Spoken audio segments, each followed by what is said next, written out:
Oke teman-teman, berikut ini beberapa cara screenshot di HP Samsung.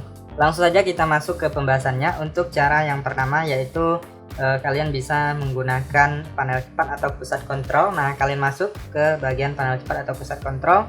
Kemudian di sini kalian pilih di bagian ambil gambar layar ya. Nah, itu bisa untuk screenshot. Nah, kalau nggak ketemu kalian bisa kalian geser aja ke samping. Nah, kalau nggak ketemu juga di sini pilih icon pensil, lalu pilih edit. Nah, ini kalian bisa pilih yang ini ataupun yang sampingnya yang penuh, ini juga bisa. Nah, kalian tinggal cari aja yang bagian bawah ini, kemudian kalian kalau ketemu kalian tinggal tambahkan, maka dia akan bertambah ke atas, lalu klik selesai ya. Nah, jadi seperti itu. Nah, nanti kalian cari lagi di bagian atas ini. Nah, kalau ketemu kalian klik gambar layar. Nah, itu untuk cara yang pertama. Kemudian kita lanjut cara yang kedua, yaitu cara yang sering digunakan atau umum, yaitu menekan tombol power dan tombol untuk mengecilkan volume. Kalian tekan secara bersamaan ya. Nah, seperti itu. Jadi kalian tekan tombol untuk mengecilkan volume dan tombol powernya kalian tekan secara bersamaan. Nah, maka bisa mengambil screenshot. Kemudian selanjutnya kalian bisa menggunakan yang namanya panel edge. Nah, kalau di Samsung itu namanya panel edge ya, atau biasa di HP Oppo disebut smart sidebar ya.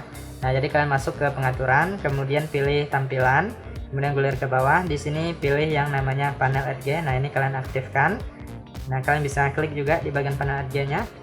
Nah, di sini kalian aktifkan, dia akan muncul di samping ini. Nah, biasanya di sini kalian bisa menambahkan alat, bisa untuk screenshot juga ya. Nah, kalian cari. Nah, ini dia ambil gambar layar, atau mau screenshot sebagian juga bisa. Kalian cari yang ini, yang persegi oval. Nah, antara dua ini ya, persegi, jadi kita screenshotnya sebagian.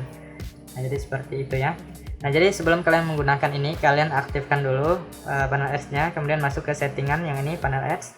Nah, di sini saya sarankan kalian tambah aplikasi, pilih cerdas dan tugas ya. Nah, di sini kalian bisa pilih edit untuk menambah aplikasi ataupun menguranginya ya.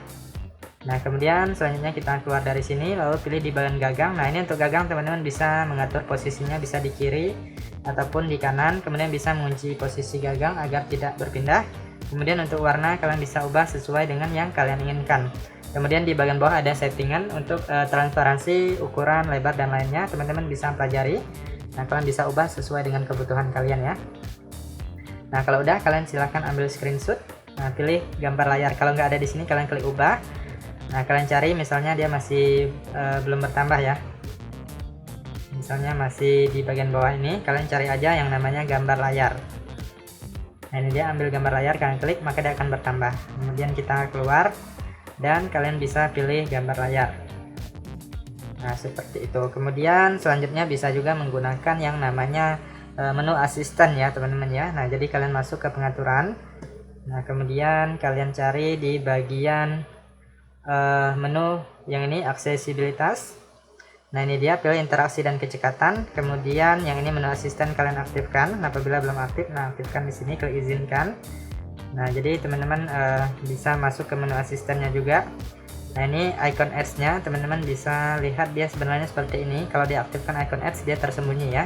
Nah, jadi di menu asisten ini banyak menu, kalian bisa klik salah satunya untuk gambar layar atau screenshot ya.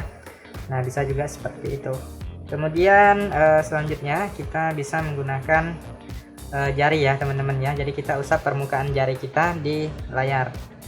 Nah, jadi kita masuk ke caranya. Nah, itu di bagian yang namanya fitur lanjutan. Di sini kalian pilih ini gerakan dan gestur ya. Kalian pilih ini gerakan dan gestur. Kemudian kalian gulir ke bawah. Nah, ini yang usapkan telapak tangan untuk mengambil. Nah, ini kalian aktifkan. Kemudian kalian coba untuk screenshot. Jadi kalian tempelkan permukaan jari kalian rata ya teman-teman ya.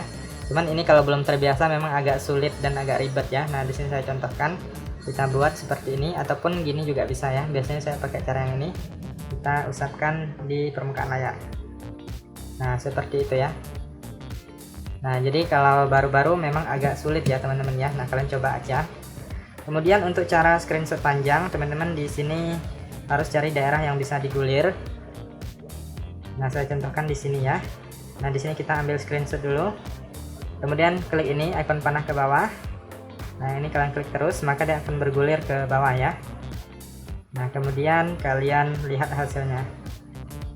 Kalian bisa pilih galeri ya. Oke, itu saja teman-teman untuk cara-cara screenshot di HP Samsung. Silahkan dicoba, semoga bermanfaat.